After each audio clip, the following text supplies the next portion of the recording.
नमस्कार। आज हम CNN 24 की ओर से आए हैं असम चुनाव के लखीपुर क्षेत्र में, जहां में कांग्रेस के उम्मीदवार मुकेश पंडित जी युवा नेता उनके सामने में आज हैं हम। मुकेश जी, इस चुनाव में नमस्कार। और क्या हाल दिखा जा रहा है इस बार लखीपुर, जहां में हम हमेशा जानते हैं कि दिनेश प्रसाद ग्वाला जी के 25 साल से कांग्रेस के एक बहुत ही शक्तिशाली क्षेत्र के नाम से माना जाता है लखीपुर। और आज एक युवा नेता के हिसाब से हर एक जगह में दिखा जा रहा है, बहुत ही खुशी से बोल रहा है कि कांग्रेस फिर आएंगे लखीपुर में। ये देखिए, लखीपुर का जो इतिहास रहा है लास्ट 40 इयर्स में, लखीपुर में कांग्रेस का ही जीत हुआ है हमेशा। और मैं आशा करता हूँ इस बार भी पब्लिक, जनसाधारण, मेरे वोटर्स, माँ बहन जो है, इस बार कांग्रेस को ही वोट देंगे। क्योंकि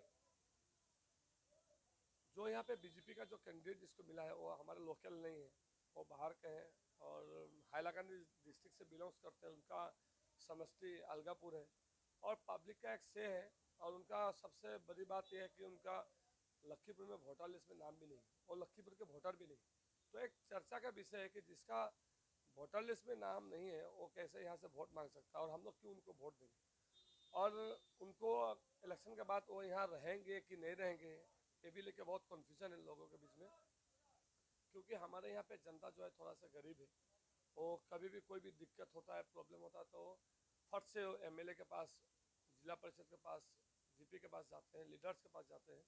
तो पब्लिक में एक शंका है कि अगर उनको दिए तो वो रहेंगे कि नहीं रहेंगे, इसलिए मतलब कि बहुत डाउट में है, कांग्रेस के समर्थन में है। और प्लस सबसे बड़ी बात है, हम यहाँ पे लोकल में हैं, लोकल के हैं और जनता के साथ हमेशा रहते हैं और जनता को भी पता है, इसलिए मेरे ख्याल से रिजल्ट अच्छा होगा। और 101% लोग निश्चित है रिजल्ट अच्छा होगा। जितना भी डिपार्टमेंट्स होंगे, ऑफिस होगा, उसको जैसे हम लोग इक्वली डिस्ट्रीब्यूशन कर सकें, बिल्लाकंदी में भी कुछ हो, बांसकंदी में भी कुछ हो, पैलापुर में कुछ हो और लखीपुर प्रॉपर टाउन में कुछ हो। देखिए, लखीपुर समष्टि के नाम से जाना जाता है, तो मेरे ख्याल से लखीपुर के लिए हम लोगों को कुछ सेक्रीफाई करके लखीपुर टाउन को, जो बोर्ड है, उसको अच्छा से महत्व देना चाहिए और लखीपुर को थोड़ा डेवलपमेंट करना चाहिए। ग्रेटर लखीपुर में फुलत्तर भी आता है, जिगर फुलत्तर भी आता है, आपका मिशन साइड में आता है। तो मेरे ख्याल से लखीपुर को बहुत डेवलपमेंट की ज़रूरत है। और क्योंकि आसाम में कांग्रेस गवर्नमेंट महाजुट की सरकार आ रहा है, तो मेरे ख्याल से लखीपुर में कांग्रेस जीतेगी, तभी लखीपुर का डेवलपमेंट होगा, जो डेवलपमेंट बाकी रह चुका है। चुनाव में हमेशा दिखा जाता है लखीपुर हमेशा आगे जाते हैं कांग्रेस के लिए। तो इस बार चुनाव में कोई आप ऐसे सोचते हैं कि कुछ हड्डा हड्डी मीन्स आपका कोई खेल होगा बड़ा, कुछ कोई एक चुनौती आ रहा है क्या? नहीं, मेरे ख्याल से चुनौती नहीं है। देखिए, क्योंकि नहीं आएगा, क्योंकि अब वोट देने का जो है उत्सव, जो है जातीय उत्सव है, तो नया कुछ नहीं है। हम लोग 20 बार दे चुके, जनता जो है वो बहुत बार दे चुकी है। तो एक देने का जो सिम्टम्स है वो तो बहुत पहले से चला आ रहा है। तो मेरे ख्याल से कुछ इतना प्रॉब्लम नहीं होगा। पर लोग खुश हैं कि हम लोग लोकल किसी को देंगे और स्पेशली साउथ ब्लॉक में बहुत खुशी है कि लोकल हमारा कैंडिडेट है। इस बार लोकल से अगर हम लोग देंगे तो मेरे ख्याल से डेवलपमेंट और ज़्यादा होगा। और यहाँ पे जितने भी लोग हैं सभी से हम लोग संपर्क कर रहे हैं। अच्छा है, मतलब पब्लिक का एक है। और खास करके अच्छा बात यह है कि बहुत साइलेंट वोटर भी है हमारे, कि जो कभी ओपन नहीं आ रहे, लेकिन हम लोगों को बोल रहे हैं, बिजनेसमैन लोग जो है बोल रहे हैं, नहीं हम लोग कांग्रेस के साथ हैं, पहले भी थे अभी भी रहेंगे। दिनेश प्रसाद ग्वाला जी का एक बहुत कंट्रीब्यूशन है लखीपुर के लिए, इतने बड़े नेता और काफी साल उन्हें विधायक मंत्री भी थे। आज उनका बेटा राजदीप ग्वाला भी अनफॉर्चुनेटली उन्होंने पार्टी भी चेंज करके, उनको थोड़ा सा उम्मीद था कि इसमें कुछ कॉन्टेस्ट करे। उनका इस क्षेत्र में रहना और अभी तक जो उनका जो उपस्थिति थे, क्या सोचते हैं कि उनका फेवर किसका तरफ रह सकता है? देखिए, राजदीप वाला नो डाउट बीजेपी में गए हैं और बीजेपी में जाने का उनका कुछ पॉलिटिकल अचीवमेंट भी रहा होगा। लेकिन बीजेपी पार्टी जैसे उनको बीजेपी में ज्वाइन कराई, ज्वाइन करने के बाद जैसे चीटिंग कराई, उसको एक सिटिंग एमएलए को ले जाके उसको टिकट ना देना, लखीपुर से नहीं, लखीपुर के बाद भी कहीं से भी, उधारबंद से भी नहीं देना, ये टी जनजाति पे बहुत आक्रोश है। इसके लिए बहुत लोग गुस्सा है कि बीजेपी पार्टी ने एक जो किया वो सही नहीं किया। एक सिटिंग एमएलए को ले जाके सिटिंग एमएलए को चीटिंग किया और वो एमएलए राजदीप गोला भाजपा में है और भाजपा में रहेंगे, सुनने में आया है पेपर प्रेस में भी। लेकिन उनके जो फॉलोअर्स है वो लेकिन बीजेपी को सपोर्ट नहीं करेंगे मेरे ख्याल से। और बहुत सारे हैं जो हम लोगों का साथ जुड़ रहे हैं और कुछ लोग गए हैं बीजेपी में, तो मेजोरिटी लेकिन हमारे साथ रहेगी, इतना ये तो आशा है हम लोगों को। क्योंकि उनका भी एक से है कि राजदीप गोला जी को जब नहीं मिला है तो वो लोग क्यों, जो बाहरी हैं जो हमारे लोकल नहीं है, हम लोग क्यों उनको सपोर्ट करें। धन्यवाद मुकेश जी। ये थे हमारे लखीमपुर क्षेत्र के कांग्रेस के युवा नेता उम्मीदवार मुकेश पांडे जी। आज हम लोग लखीमपुर क्षेत्र में कांग्रेस के उम्मीदवार मुकेश जी के लिए आए थे। मुकेश पांडे जी के साथ थोड़ा बातचीत हुआ।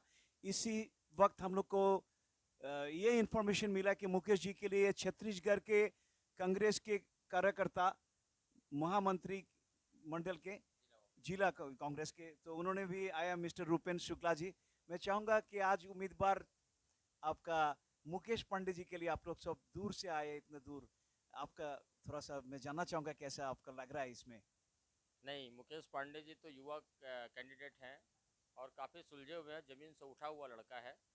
और चूंकि आपके यहाँ का चुनाव प्रभारी हमारा छत्तीसगढ़ का सीएम साहब है, अभी तक मोदी जी खूब दहाड़ के बोलते हैं कि दुनिया पे गुजरात मॉडल काम करेगा, लेकिन हम लोगों को बताने आए हैं, लोगों से कहने आए हैं यहाँ के लोगों से कि अब जो हिंदुस्तान में चलेगा वो छत्तीसगढ़ का मॉडल चलेगा। तो छत्तीसगढ़ का मॉडल आखिर है क्या? हमारा सीएम साहब ने क्या किया है वहाँ? ऐसा कुछ क्या किया कि 15 साल जो बीजेपी की सरकार थी छत्तीसगढ़ में, उसको उखाड़ फेंकने के बाद माननीय भूपेश बघेल जी की जो सरकार है वो क्या कर रही है लोगों के लिए, पिछले 2 साल में क्या की है? तो हमने जो कहा सो किया।